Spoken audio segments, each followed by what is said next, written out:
According to a report by the World Bank, 70% of 10-year-olds in low and middle income countries are unable to understand a simple written text, while over a billion young people have had their education and their training opportunities interrupted. Long pandemic-related school closures and the learning losses suffered by children have been overwhelming. The damage to the productivity of current and future generations could be lasting and without action. This generation of students now risk losing US 21 trillion in potential lifetime earnings in present value, equal to a reduction of 10% in lifetime earnings for each year of schooling loss.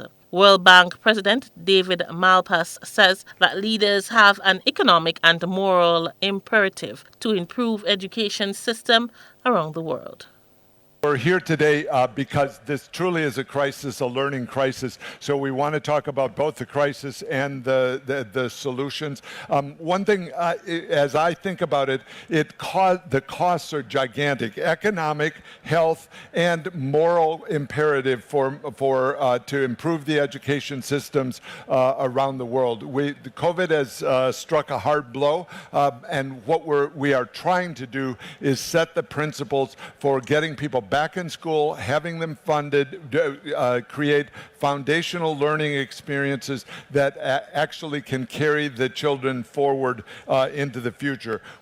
Minister of Finance and Development Planning in Libra, Samuel D. Tawia Jr., says that human capital is a serious challenge, not just educationally but economically. He spoke of how his country is affected and how organizations like UNICEF and the World Bank have helped thus far. Especially in the last 2 years, we've increased domestic resource by about 125 million. That's huge. Before that, we didn't have this 125 million. In the short term, it's challenging because we have to pay for elections next year. We have to do some infrastructure, but I can see how in the medium term, we have $100 million to reallocate in the post-COVID, post-Ukraine context to critical investment in education. For example, working with partners like UNICEF, the Global Partnership for Education, and the World Bank, the country now has a new plan, which is looking at spending $967 million to transform education in Liberia.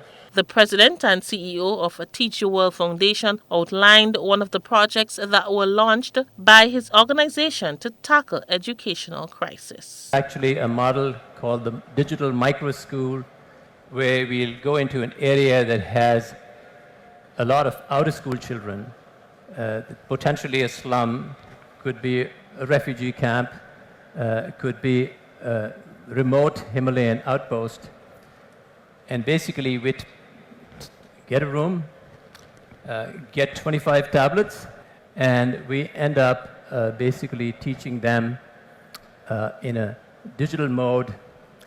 The results of this have been just absolutely outstanding.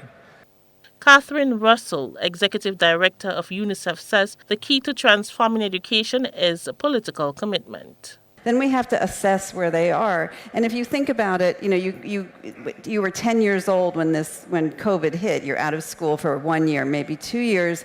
You come back. What grade do you go in? What do they do with you? You're older. Are you fitting into the right group? And because that can be a real issue for children, because they can just give up. Having the commitment of the communities, and then we can keep them there, because once they get the fundamental learning, then they can do everything else.